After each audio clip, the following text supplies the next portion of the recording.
Let's go to TiderInsider, editor, the founder, Rodney Orr. I hope you're having a great day. Welcome into the game in Tuscaloosa.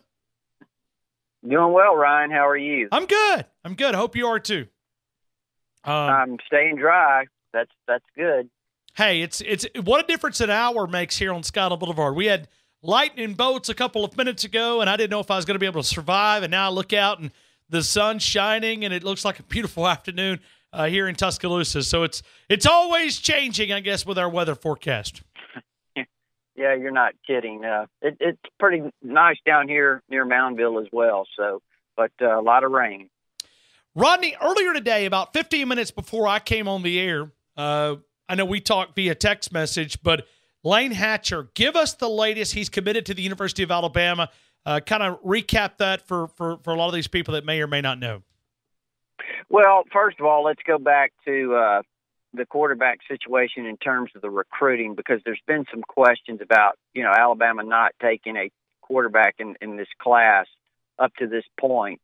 And what happened, Ryan, obviously they recruited a couple of kids. One of those, Brock Purdy out of Arizona, went to Iowa State, and he brought him in. There was another kid from out in California that they had brought in that ended up sticking with a commitment to Princeton.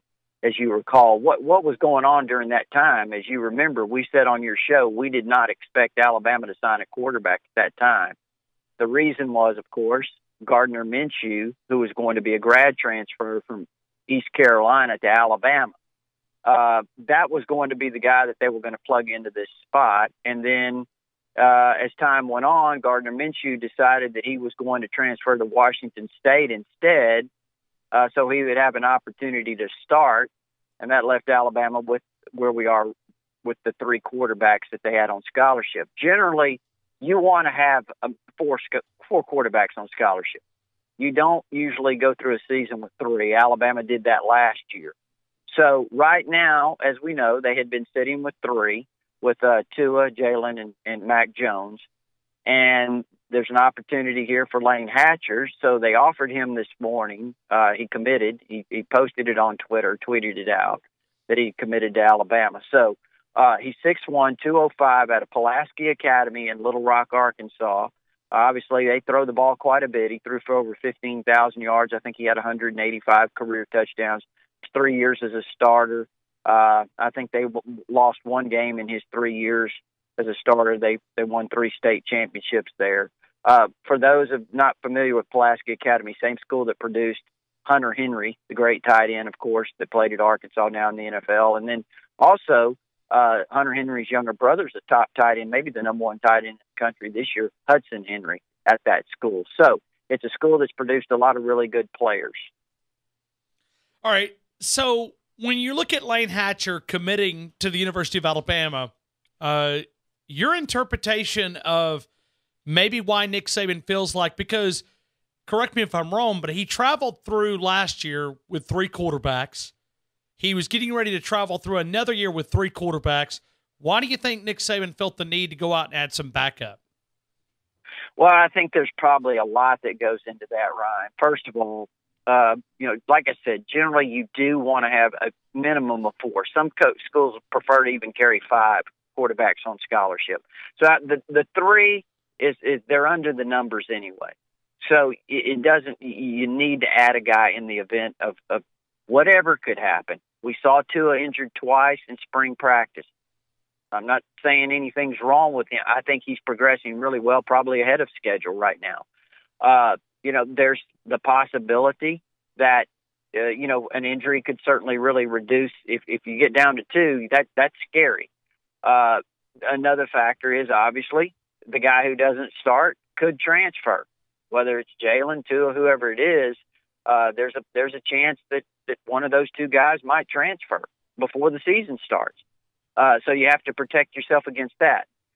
So I think this is in part, and maybe not wholly, but in part, an insurance policy in the event, number one, if there's an injury down the road, or number 2, if someone were to decide to transfer.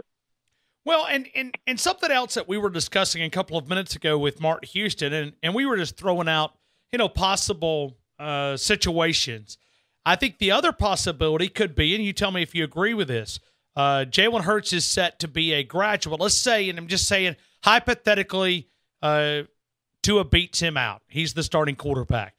Then Jalen Hurts could walk in and tell Nick Saban, listen, I want to stay here. I'm going to finish my degree. I'm going to graduate, and then I'm going to transfer.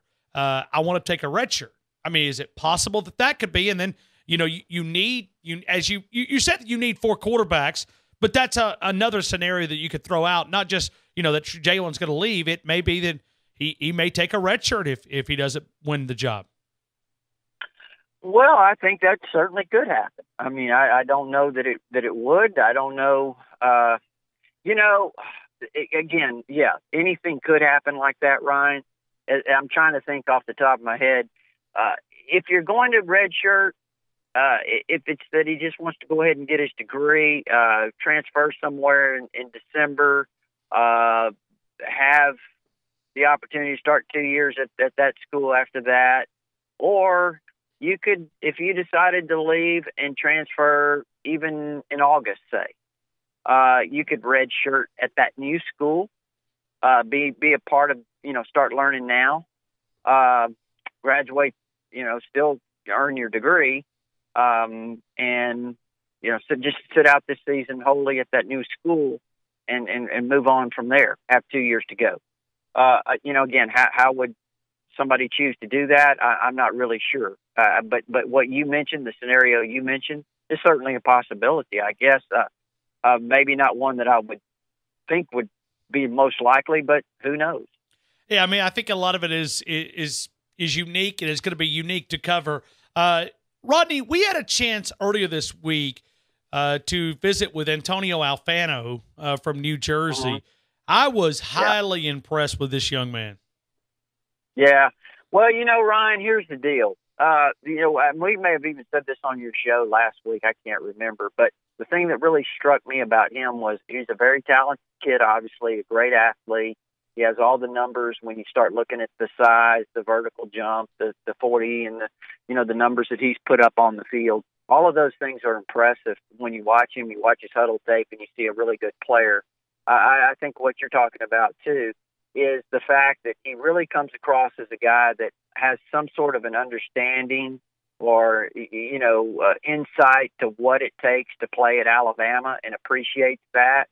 I said on TiderInsider.com, part of the article I wrote about him was that and this was actually before he committed, that he just seemed to be a fit, the right fit, and maybe the perfect kind of player for Nick Saban.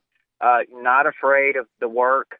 Actually, that's part of the reason why I think he chose Alabama, because he knew that he would be pushed to be developed and to become the best player, that he possibly can be. So not all players, Ryan, not all these kids, these 5 stars, some of them shy away from that, as you know. But he seems to really be motivated by it. Well, he had the best quote of the week right here on the program. And this is what he said.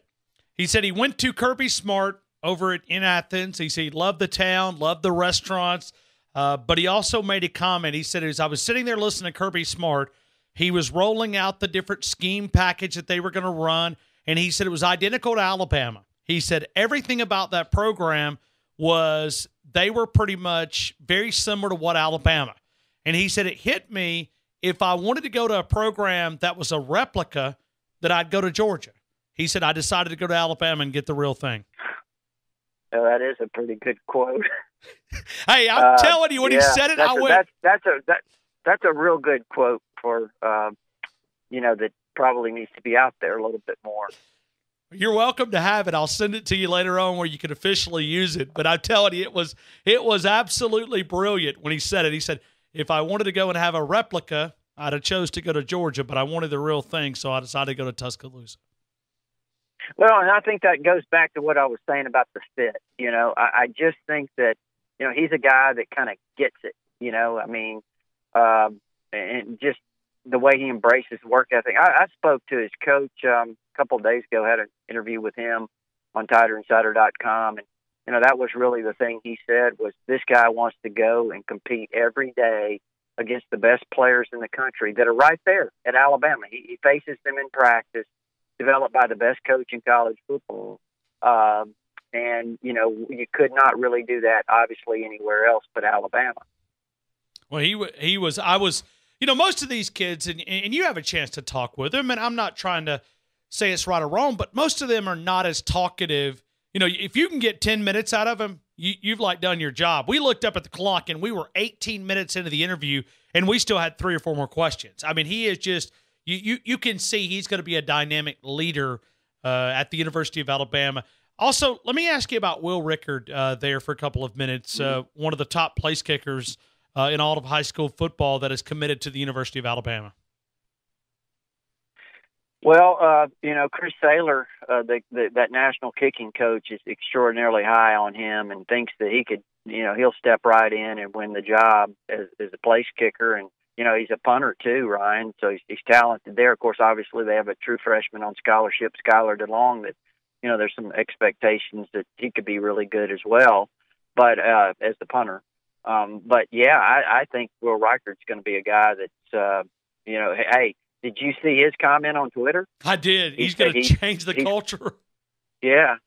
So he's obviously very, very confident in what he can do. And I tell you, Chris Saylor, I think he said it on your radio station there. I'm not sure if it was your show or Scott Griffin's or whose show it was, but said he could go in and win the job for the Miami Dolphins today.